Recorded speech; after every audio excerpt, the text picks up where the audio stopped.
Hi everyone, my name is Maggie and I will be presenting today with Sydney and Shema. We are presenting on plant-based proteins and we are current graduate students at the University of Cincinnati. So as a quick overview of what is a plant-based protein, here we have listed quite a few items: kidney beans, black beans, rice, peanut butter, potatoes, soybeans, nuts, corn, and lentils. As I was reading these, I have thought, wait, I don't think that's a protein. So let's review and see if you're correct. Rice is not a protein food.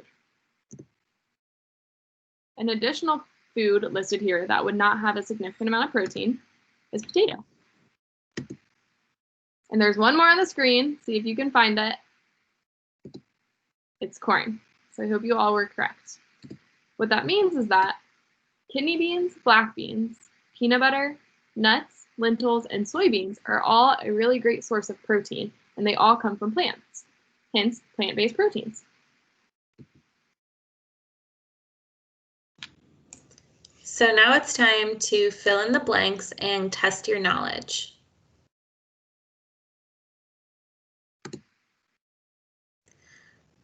Beans, lentils, and other plant-based protein sources are what in fiber? We'll give you a few seconds to think this over before discussing.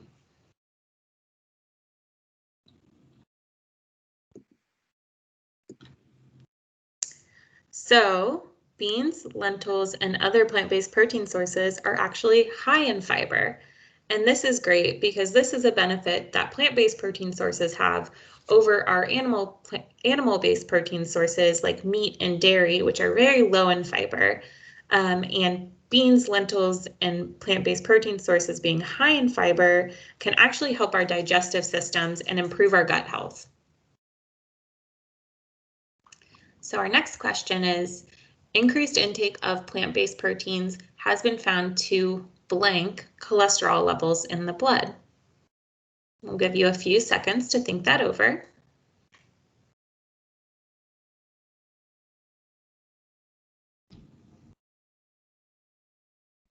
So increasing our intake of plant-based protein sources has actually been found to decrease cholesterol levels in the blood.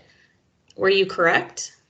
Again, this might be in part due to the fiber having that positive effect on our cholesterol levels and ultimately our heart health. And finally, increased intake of plant-based protein sources has been found to what blood sugar levels? I'll give you a few seconds to think that out.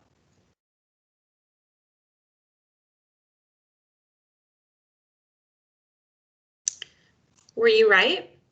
So increased intake of plant-based proteins has been found to actually decrease blood sugar levels.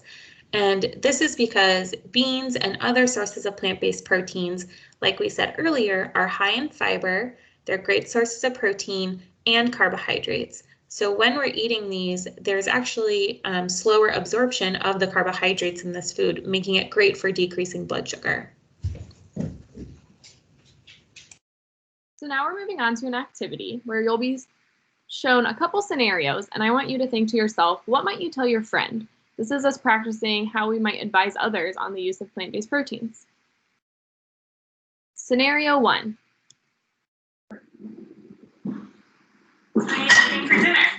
Well, I was going to make spaghetti, but I don't have any meat. Do you think I should go to the store?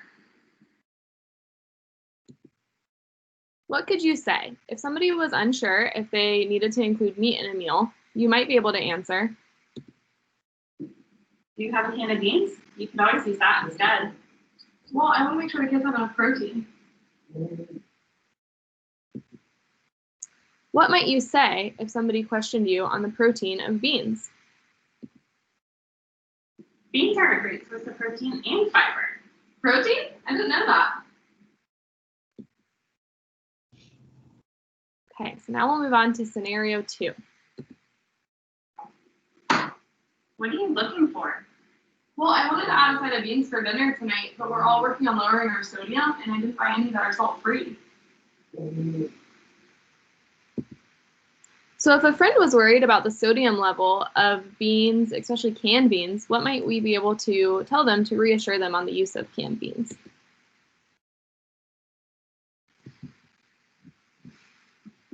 You can always just rinse them to get the salt off prior to serving. You can also All right, and now scenario 3. This is our final scenario. Why are you throwing this away? Well, they're dried beans, and I don't know how to prepare them. Here, I have something that I think you can look at and it might be helpful.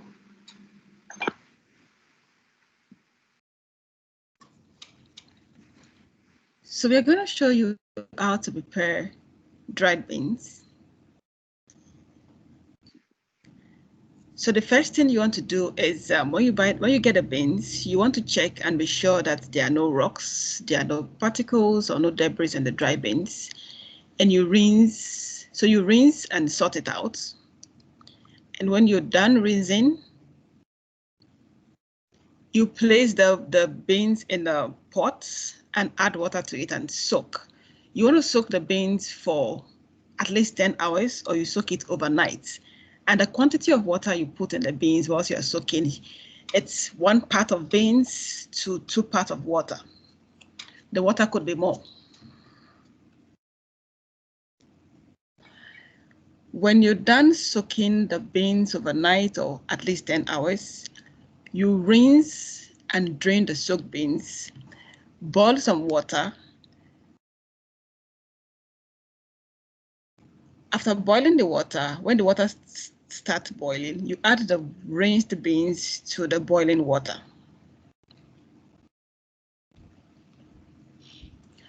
And you allow the beans to cook for at least an hour or more. Whilst you're boiling, you can add onions or bay leaves, it's optional. And for you to know whether the beans is cooked, you want to take a spoon to take some amount of beans and press it to see if it is soft enough.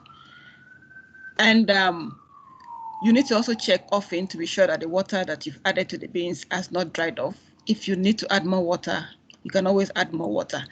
And again, remember not to add salt when you are boiling your beans, because the salt would slow down the softening process. And when you are done cooking the beans, just add it to your favorite meal and enjoy.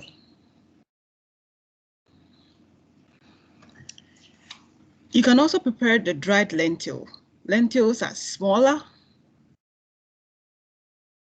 They are smaller and don't actually require soaking. So what you need to do is you rinse it and sort it out in case there are debris, there are rocks, or there are particles. So rinse and sort out the lentil.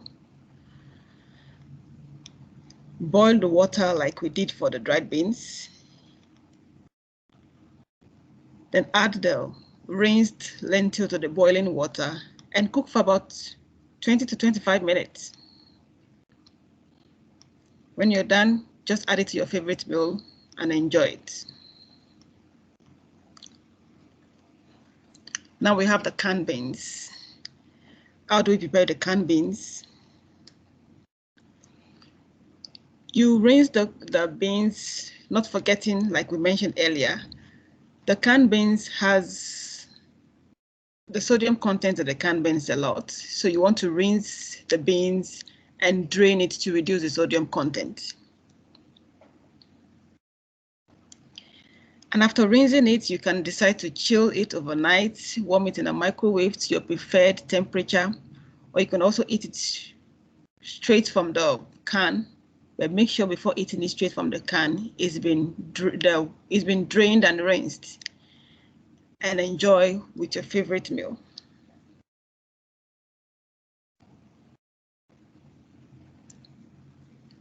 I hope with everything we've told you and the different ways you can eat the beans, from the dried beans to the lentil and the canned beans, I hope you would try and put it into practice and enjoy. Thank you for attending.